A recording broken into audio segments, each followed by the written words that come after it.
नमस्कार दोस्तों, स्वागत है आप सभी का स्टडी विद ज्ञान प्रकाश में। खंड शिक्षा अधिकारी का ये मॉडल पेपर नंबर होगा 69 और आज के इस मॉडल पेपर में हम लोग भारतीय राज्य व्यवस्था और संविधान से जुड़े हुए 25 से अधिक प्रश्नों को करेंगे डिस्कस। सभी प्रश्न बहुत ही महत्वपूर्ण हैं, इसलिए आप वीडियो को पूरा देखिएगा। वीडियो अगर आपको पसंद आएगा तो इसे लाइक और शेयर भी आप लोग कर लीजिएगा। और अगर आप चैनल पर पहली बार हैं तो चैनल को सब्सक्राइब करके बेल आइकन को दबा दीजिएगा। क्वेश्चन नंबर 1 से स्टार्ट करेंगे। आपको 2 सेकंड का समय मिलेगा और इन 2 सेकंड में आपको आंसर को गेस करना है।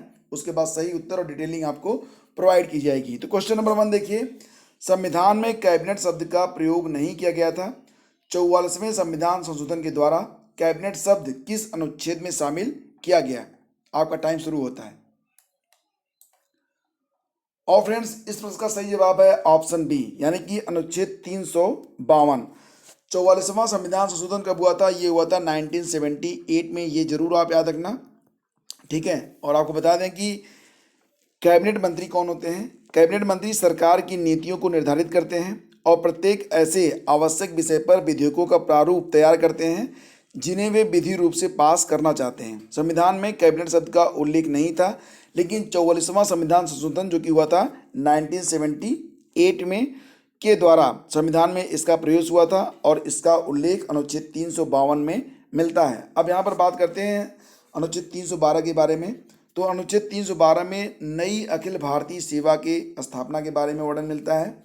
और इसी के साथ एक अनुच्छेद आप लोग और भी याद रखिएगा, अनुच्छेद 315, जिसमें संघ और राज्यों के लिए लोक सेवा आयोग की स्थापना का प्रावधान किया गया है, ठीक है। क्वेश्चन नंबर 2 पे आते हैं। महान्यायवादी की नियुक्ति की जाती है किसके द्वारा? और दोस्तों, इस प्रश्न का सही जवाब है ऑप्शन बी, यानी कि महान्यायवादी, जिनको आप अटॉर्नी जनरल कहते हैं, इनकी नियुक्ति की जाती है राष्ट्रपति के द्वारा। और अगर आप भारतीय संविधान को देखेंगे तो अनुच्छेद 76 के अंतर्गत राष्ट्रपति अटॉर्नी जनरल की नियुक्ति करते हैं, ठीक है। वर्तमान में अटॉर्नी जनरल कौन है?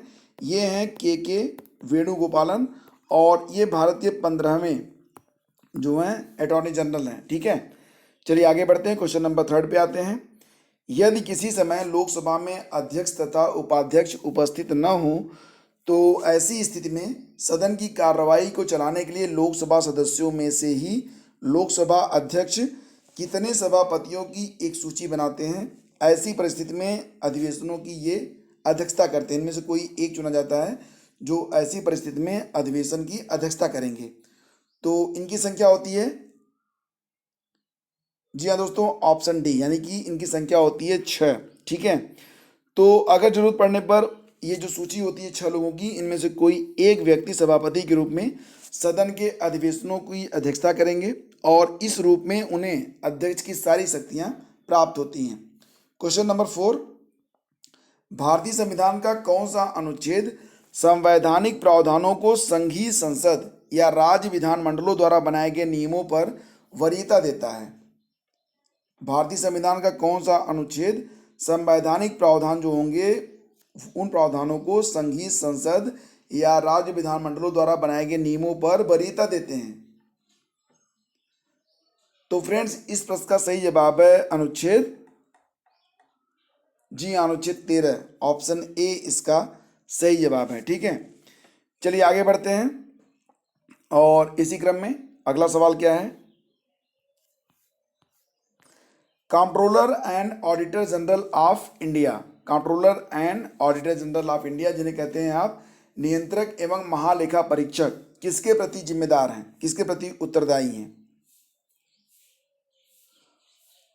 और फ्रेंड्स, इस प्रश्न का सही जवाब है ऑप्शन बी, यानी कि संसद के प्रति, ठीक है।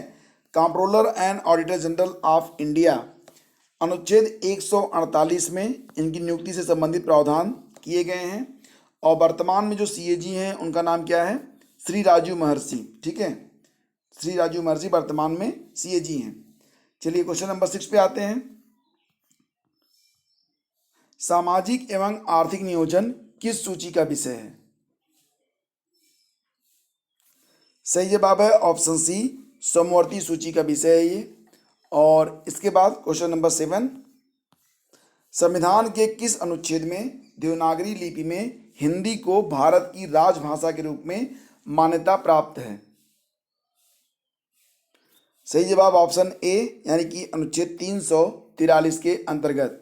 अब यहाँ पर दोस्तों दो और भी अनुच्छेद दिए गए हैं, उसके बारे में भी आप लोग जान लीजिएगा। अनुच्छेद 317 क्या है? अनुच्छेद 317 लोक सेवा के किसी सदस्य को हटाने या निलंबित करने से संबंधित है। वहीं पर अगर हम बात करें अनुच्छेद 340 के बारे में, तो यह ओबीसी के उपवर्गीकरण के मुद्दे की जांच से जुड़ा हुआ है। ठीक है, ओबीसी वर्गीकरण से जुड़ा हुआ है ये अनुच्छेद 340। आगे बढ़ते हैं। भारतीय संविधान के किस अनुच्छेद के प्रावधान के अंतर्गत संसद राज्य सूची के विषय पर कानून बना सकती है? सही जवाब है अनुच्छेद 249 यानी कि ऑप्शन सी इस प्रश्न का सही जवाब है। ठीक है, चलिए क्वेश्चन नंबर 9 पे आते हैं, लेकिन उसके पहले बता दें आपको अनुच्छेद 17, ये काफ़ी इंपॉर्टेंट है, इससे जुड़ा हुआ प्रश्न कई बार पूछा गया है। अनुच्छेद 17 का संबंध किससे है, क्या आप जानते हैं? दोस्तों अनुच्छेद 17 में अस्पृश्यता यानी कि छुआछूत को एक दंडनीय अपराध मानते हुए इसे खत्म किया गया है। ठीक है, तो ऑप्शन डी इसका जो अनुच्छेद 17 है ये काफ़ी इंपॉर्टेंट है। आगे बढ़ते हैं। सर्वोच्च न्यायालय में तदर्थ न्यायाधीशों की नियुक्ति किस देश की न्याय प्रणाली से प्रेरित है? सर्वोच्च न्यायालय में तदर्थ न्यायाधीशों की नियुक्ति किस देश की न्याय प्रणाली से प्रेरित है? सही जवाब है फ्रेंड्स इसका ऑप्शन ए यानी कि फ्रांस से। आपात उपबंधों का प्रावधान किस देश से प्रेरित है? सही जवाब इसका ऑप्शन बी यानी कि जर्मनी से लिया गया है आपात उपबंध। ठीक है, चलिए इसके बाद हम आगे बढ़ते हैं, क्वेश्चन नंबर 11 पे आते हैं। डॉक्टर बी आर अम्बेडकर ने किस मौलिक अधिकार को संविधान के हृदय और आत्मा की संज्ञा दी है? डॉक्टर बी आर अम्बेडकर ने किस मौलिक अधिकार को संविधान के हृदय व आत्मा की संज्ञा दी है? सही जवाब फ्रेंड्स इसका ऑप्शन बी यानी कि संवैधानिक उपचारों का अधिकार, और इसका जो वर्णन मिलता है वो अनुच्छेद 32 के अंतर्गत किया गया है। देखिए मैं आपको कुछ बताना चाहूँगा यहाँ पर कि जो मूल अधिकार हैं वो संविधान के तीसरे भाग में आपको मिलेंगे। मूल अधिकार किस देश से लिए गए हैं? तो मूल अधिकार लिए गए हैं यूएसए से, ये आप जरूर याद रखिएगा। और इसमें जो मुख्य मुख्य अनुच्छेद हैं उसके बारे में भी मैं आपको बता देता हूँ। जैसे कि अगर हम बात करें समानता का अधिकार, तो समानता का अधिकार है ये अनुच्छेद 14 से लेकर 18 के बीच में आपको मिलता है। इसके बाद आता है स्वतंत्रता का अधिकार, तो जो स्वतंत्रता का अधिकार है इसका उल्लेख आपको मिलेगा अनुच्छेद 19 से लेकर 22 के बीच में। शोषण के विरुद्ध अधिकार दिया गया है अनुच्छेद 23 और 24 में। ठीक है, और धार्मिक स्वतंत्रता दी गई है अनुच्छेद 25, 26, 27 और 28 के अंतर्गत।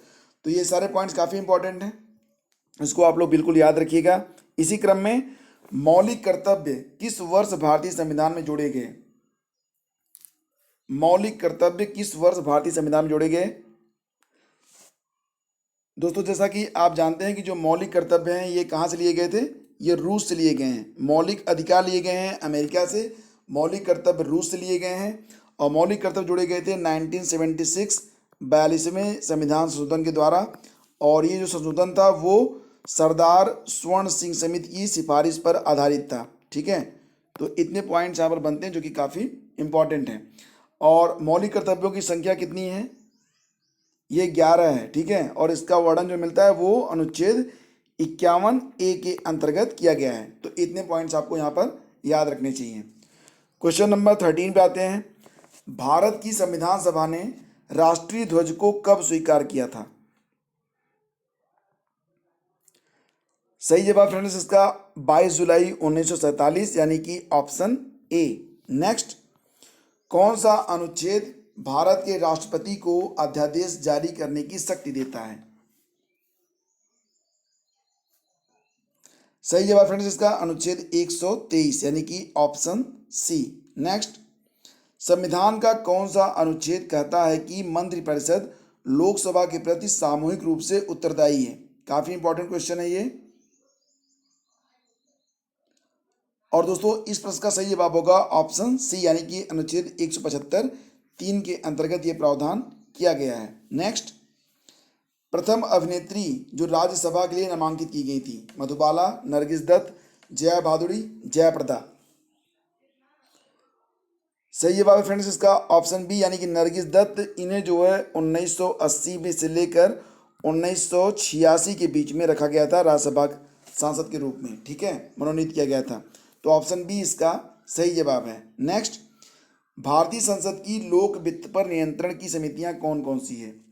भारतीय संसद की लोक वित्त पर नियंत्रण की समितियां कौन कौन सी हैं?